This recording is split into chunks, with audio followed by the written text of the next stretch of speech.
मेरा विश्वास है कि आप वचन को सुनने के लिए आए और आप वचन को सुनने के बाद जब जाएंगे आप सेम नहीं होंगे।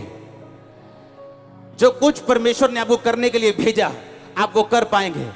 आपके पास ग्रेस होगी, आप शर्मिंदा नहीं ठहरेंगे, आप जयवंत फैमिली के हिस्सा होंगे, आपकी लाइफ जयवंत होगी। उसका एक ही काम आपको करना है, परमेश्वर के साथ अपने रिलेशनशिप को स्ट्रॉन्ग करना। आज लोग प्रार्थना खत्म करते, प्रार्थना में बैठते ही खत्म हो जाती है उनकी प्रार्थना, क्योंकि आधा घंटा आप सिर्फ राशन लिस्ट के साथ जाते हो प्रार्थना करने के लिए। जब आधा घंटा आप शरीर से भी निकले नहीं हो आपकी प्रार्थना खत्म हो जाती है। लेकिन जब हम परमेश्वर के सामने बैठते हैं तो लगातार के प्रार्थना करने के बाद चुप करके बैठते 2 घंटे 3 घंटे 4 घंटे। हर बार जरूरी नहीं परमेश्वर बात करे, लेकिन जब वो बात करते हैं तो वो छुड़ाते हैं, क्योंकि जहां कहीं उसका आत्मा है वहां क्या है? आजादी। एक बात दूर है आप, परमेश्वर के एक शब्द दूर है आप अपनी जिंदगी का बेस्ट देखेंगे। मैंने कहा सिर्फ एक शब्द दूर है आप परमेश्वर के, अपनी जिंदगी का बेस्ट आप देखेंगे। और उस शब्द को सुनने के लिए आपको पवित्र आत्मा के साथ अपने संबंधों को कायम करने हैं।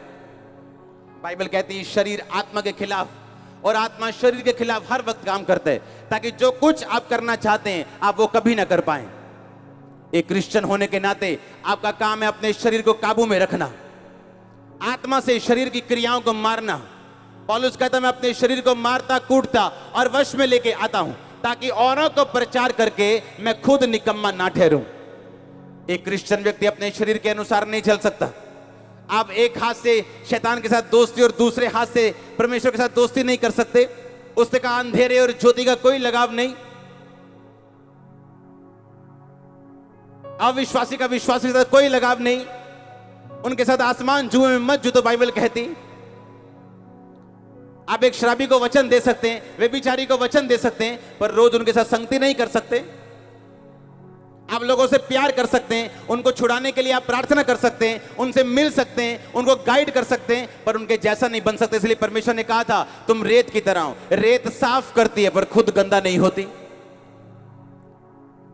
आज लोग दुखी हैं, क्यों? क्योंकि उन्हें मालूम नहीं वो आए क्यों धरती के ऊपर। जिस दिन ये मकसद पूरा हो जाएगा सब कड़ियां अपने साथ जुड़ जाएंगी और सब कुछ आपकी लाइफ में कंप्लीट होगा। बाइबल कहती है अपनी लाइफ में जब तू देखेगा कुछ भी गुमा हुआ ना पाएगा, कुछ भी हिला हुआ ना पाएगा। मेरी प्रार्थना ये है यीशु मसीह के नाम में आपके संबंध परमेश्वर के साथ स्ट्रांग हो। जितनी शैतान और पाप की ताकतें आपको तंग करती हैं, होली गोस्ट फायर से आपकी लाइफ को छोड़े, बॉडी को छोड़े, जिंदगी को छोड़े और जाती रहे। और आमीन ऊंचाती आशीष आपकी। हालेलुया।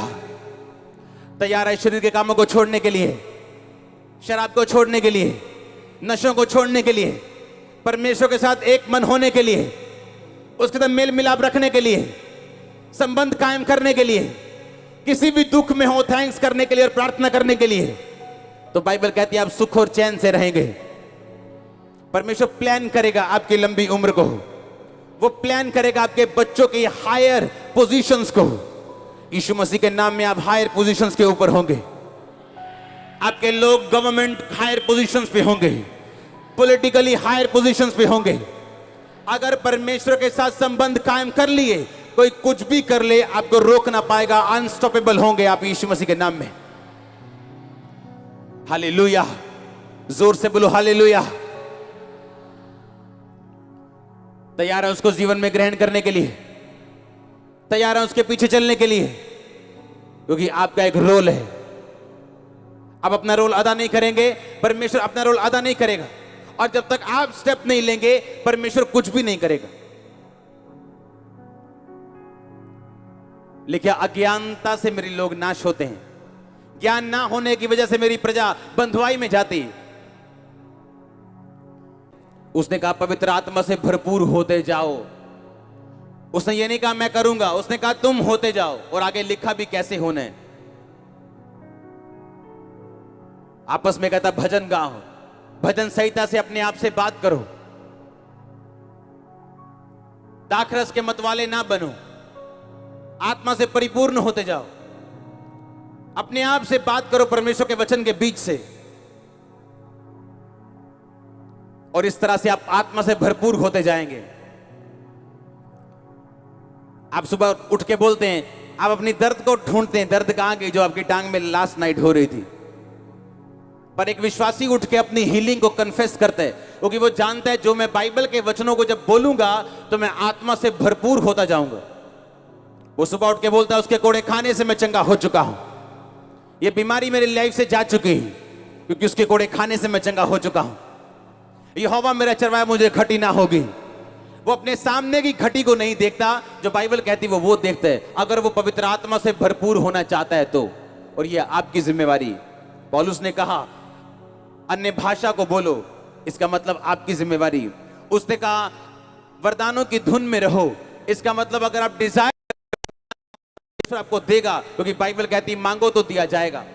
एक भी बार बाइबल में वचन नहीं लिखा कि तुम मांगना तो परमेश्वर देगा। उसने कहा तुम खुद करना, उसके लिए काम करना, उसके लिए डिजायर रखना, उसके लिए इच्छा रखना, तो वो तुम्हारे पास होगी। इसका मतलब मुझे कुछ काम करने हैं, आपकी जिम्मेवारी है। मरियम अपने आप गर्भवती नहीं हुई, बाइबल कहती परमेश्वर ने उसकी दीनता के ऊपर दृष्टि की। एस्तर ने इमरजेंसी रोजे नहीं रखे थे कि राजा अब मेरी सारी कौम को खत्म कर देगा और मैं 3 रोजे रखूंगी। बचपन से उसे आदत थी रोजे रखने की, बचपन से आदत थी प्रार्थना करने की। परमेश्वर के साथ अगर संबंधों को कायम करोगे, जब इमरजेंसी होगी आप तुम एक बार पुकारोगे, वो 2 बार बोलेगा। वो बेटा जो अपने बाप का आज्ञाकारी है, जब टाइम आता है बेटे को कुछ हेल्प करने का तो बाप पीछे नहीं हटता। लेकिन जब बाप रोज पानी मांगता है और बेटा हर बार टालता है, जब उसका टाइम आता है तो बाप हो सकता है मना कर दे। आपके संबंध कैसे हैं परमेश्वर के साथ कि जब आप उसे पुकारें वो आपको उत्तर दे सके। उसने कहा जो परम प्रधान के छाए हुए स्थान में बैठा रहेगा वही उसकी छाया में ठिकाना पाएगा। छाए हुए स्थान का मतलब है यशब, बैठे रहने का मतलब है यशब। इब्रानी भाषा में यशब का मतलब है जो कुर्सी तुम्हें दी गई, अगर तू उस कुर्सी को ना छोड़े तो।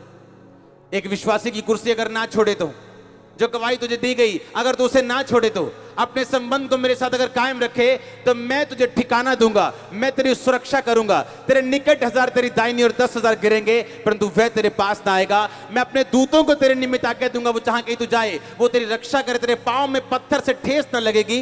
ये परमेश्वर का वचन उन लोगों को कहता है जो उसके छाए हुए स्थान में बैठे, जो यशब में बैठे, दुखी होकर भी चर्च में बैठे, आनंदित भी बैठे, बीमार भी बैठे, क्योंकि उनको मालूम है चंगाई भी उनकी है, ताकत भी उनकी है, बरकत भी उनकी है। जब परमेश्वर परखे तो वो परमेश्वर के साथ वफादार रहने के लिए तैयार हैं। तो ये वचन फिर उन लोगों के लिए। बाइबल कहती पौलुस ने कहा, उसने कहा अब मेरा परमेश्वर तुम्हारी हर घटी को महिमा सहित मसीह यीशु में पूरा करे। अब हर क्रिश्चियन इसका रट्टा लगाता है, रोज परमेश्वर के सामने बैठते बोलता है परमेश्वर तूने कहा कि तू हर घटी को महिमा सहित मसीह यीशु में पूरा करेगा, मेरी तो घटी तूने पूरी की नहीं। और हम भूल गए वो वचन हर एक विश्वासी के लिए बाइबल में नहीं लिखा गया।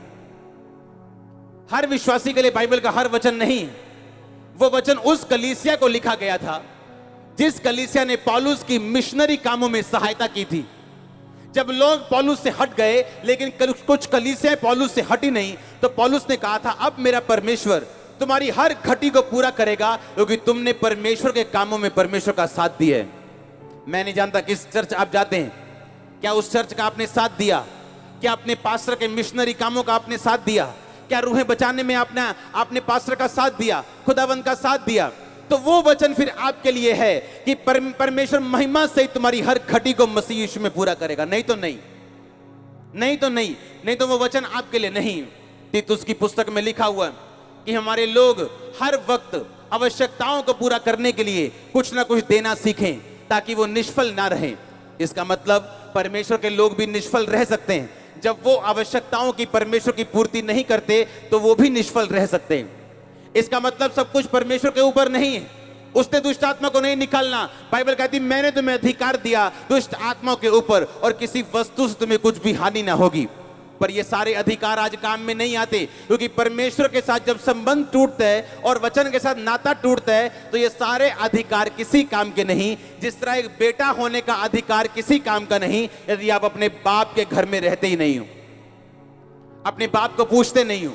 बाप बीमार है आपको कोई मतलब नहीं, बाप को पानी चाहिए आपको कोई मतलब नहीं, उसी तरह से ये सारे अधिकार बेमाने हैं और आपके किसी काम के नहीं हैं। उसके कोड़े खाने से मैं चंगा हो चुका हूं, ये कह के कि आप मर जाएंगे अगर आप परमेश्वर के साथ अपने संबंधों को कायम नहीं करेंगे। बाइबल कहती है सारपत की विधवा के अलावा और किसी विधवा के पास एलिया को भेजा नहीं गया। बाइबल कहती है नामान कोड़ी के अलावा कोई कोड़ी चंगा नहीं किया गया। ऐसा क्यों? क्या परमेश्वर पक्षपाती परमेश्वर है? क्या परमेश्वर की पावर थोड़ी थी या लिमिटेड थी कि परमेश्वर ने सिर्फ सारपत की विधवा को ही ब्लेस किया, या सिर्फ परमेश्वर ने नामान को ही चंगा किया, दूसरों को नहीं किया? परमेश्वर की पावर थोड़ी नहीं, क्योंकि जो औरत थी सारपत की विधवा थी, उसका दिल इतना खुला हुआ था कि तंगी के दिनों में भी जब उसके साथ एक रोटी बनाने के लिए एक मुट्ठी आटा और एक कुप्पी तेल था, वो भी उसने एलिया को दे दिया था, एलिया के कहने पे। क्योंकि परमेश्वर के दासों की आज्ञा मानना, प्रभु की आज्ञा मानना वो शुरू से सीखती आई थी, और उसी आज्ञा मानने ने उसकी हेल्प की, और उसका बेटा और वो खाते रहे। उसका आटा खत्म नहीं हुआ, तेल खत्म नहीं हुआ। नामान इसलिए चंगा हुआ क्योंकि छोटी बेटी पे, छोटी लड़की जो उसकी नौकरानी थी, उस पर विश्वास किया कि अगर खुदावंद का कोई दास तेरे पे हाथ रखे, सच्चा दास, तो तू चंगा हो सकता है। उसने ये नहीं कहा नहीं मैं नहीं मानता है, हो जनू पखांडने सारे, मैं कंप्यूटर इंजीनियर हूं। अगर 2003 में मैं ऐसी मीटिंग देखता तो मैं भी यही बोलता कि नहीं नहीं ये सारे पखंड है, बाहर से पैसा आता है, ये लोग धर्म बदलने के लिए ऐसा करते हैं, मैं भी ऐसा ही कहता। लेकिन जब यीशु मसीह की सच्चाई जाहिर होती तो सब कुछ बदल जाता है लाइफ में। आमीन। ये हमारे ऊपर निर्भर करता है कि हम परमेश्वर की इंस्ट्रक्शन के ऊपर किस तरह का रिस्पांस देते हैं।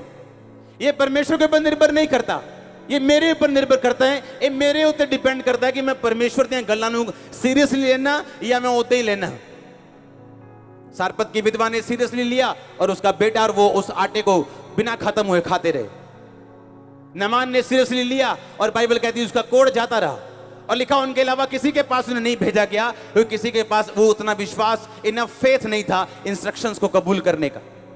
आप ऊपर देखते रहेंगे, खुदाबंद की ओर देखते रहेंगे और खुदाबंद आपकी ओर देखता रहेगा, और ऐसे 40 साल बीत जाएंगे और आप बोलेंगे मैं चर्च में गया हूं लेकिन कुछ हुआ नहीं, लेकिन आपने इंस्ट्रक्शंस को माना नहीं, आपने आपने आपने बहुत चीजें छोड़ी नहीं, जादू नहीं छोड़ा, टोना नहीं छोड़ा। यहां पे एक व्यक्ति मौजूद है, अभी आप एक क्रिश्चियन हैं और आप एक मीट का काम करते हैं, और मीट का काम करने से पहले आपको बताया गया कि आपने फलाना जादू करना है, और उस जादू की वजह से आप फंस चुके हो, आप यहीं पे मौजूद हो। होली स्पिरिट ने आपके विषय में मुझे बताया था। इस प्रार्थना के बाद आप साइड पे आएंगे, आपके लिए प्रार्थना होगी। कितने मेरी बात को समझ रहे हैं? मेन काम है आपका इंस्ट्रक्शंस फॉलो करना, रिलेशनशिप में परमेश्वर के साथ बने रहना। पर आज टाइम कहां है? टाइम कहां है परमेश्वर की आवाज सुनने का? आप मिस करते हो परमेश्वर की आवाज को कई बार, और उसे आवाज वो तोता नहीं है कि आप तोते को बोलेंगे आ भी तोते काट काट, और तोता एक कार्ड निकालेगा और आपका सब कुछ बता देगा। परमेश्वर तोता नहीं जो आपकी मर्जी से बोलेगा।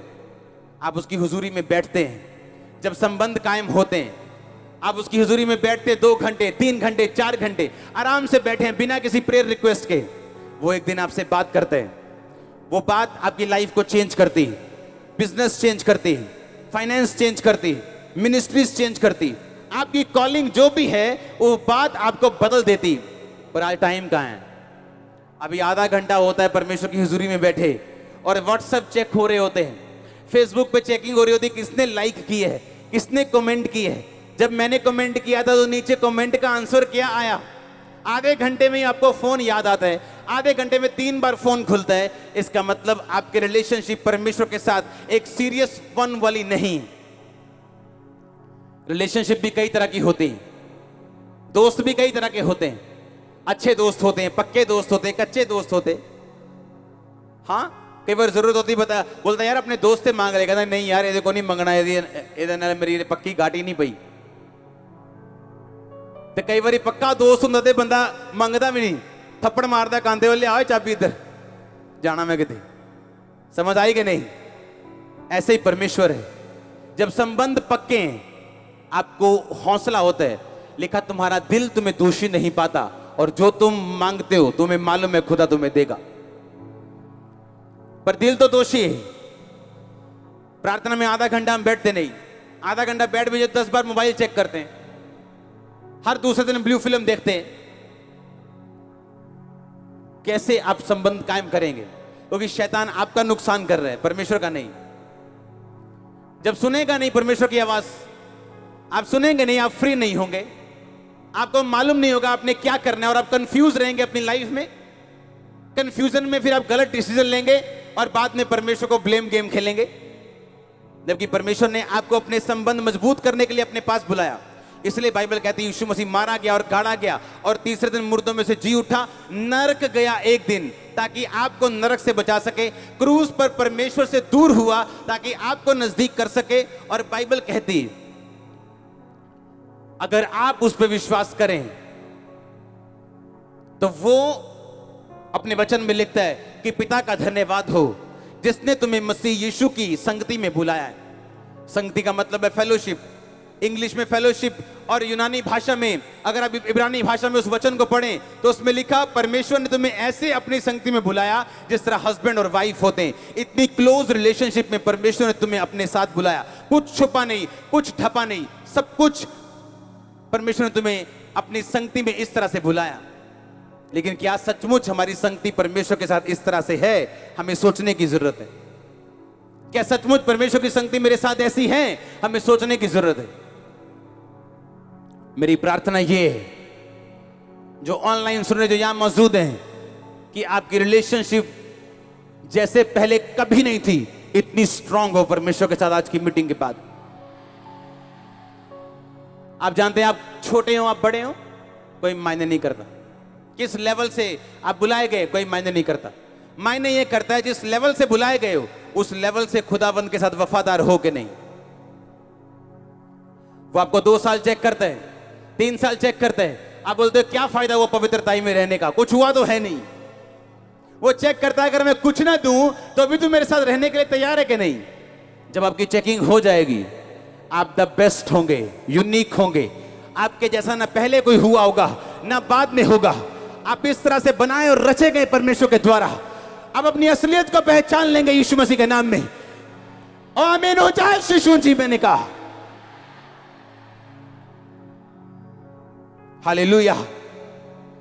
परमेश्वर को प्रार्थना का जवाब देने वाला जिन्नी मत समझो कि कप रगड़ा परमेश्वर बाहर आया, आपने विश मांगी। परमेश्वर ऐसा परमेश्वर नहीं। वो अपने बच्चों को गंदी आदतें नहीं देना चाहता। वो आपको मेहनत करता हुआ, अपनी डेस्टिनी के लिए काम करता हुआ, प्रार्थना करता हुआ, रोजे रखता हुआ, बाइबल पढ़ता हुआ आपको देखना चाहता है। हालेलुया। बाइबल कहती है प्रार्थना, रोजे और बाइबल रीडिंग, ये 3 ऐसी चीजें हैं, और गिविंग 4, जो आपकी लाइफ में होनी बहुत ही जरूरी है। लिखा जब परमेश्वर ने आदम को बनाया तो आदम के अंदर जीवन का सांस फूंका और आदम जीवता प्राणी बन गया। और लिखा ये सेम वचन उसी सांसों के द्वारा रचा गया। जब भी आप इस वचन को पढ़ेंगे आप अपने अंदर जीवन को जाता हुआ पाएंगे, अपनी टांगों में बल आता हुआ पाएंगे, अपने फेफड़ों में बल आता हुआ पाएंगे, क्योंकि ये सेम वही वचन है जो परमेश्वर की बाइबल कहती है सांस के द्वारा, पवित्र आत्मा के श्वास के द्वारा ये वचन रचा गया। पर आज कितने क्रिश्चियन लोग हैं जो वचन पढ़ते हैं। आप वचन सुनो, अच्छी बात है, लेकिन वचन पढ़ना कभी मत छोड़ो। हालेलुया। अगर प्रभु के साथ संबंध राइट हुए तो कॉन्ग्रेचुलेशंस।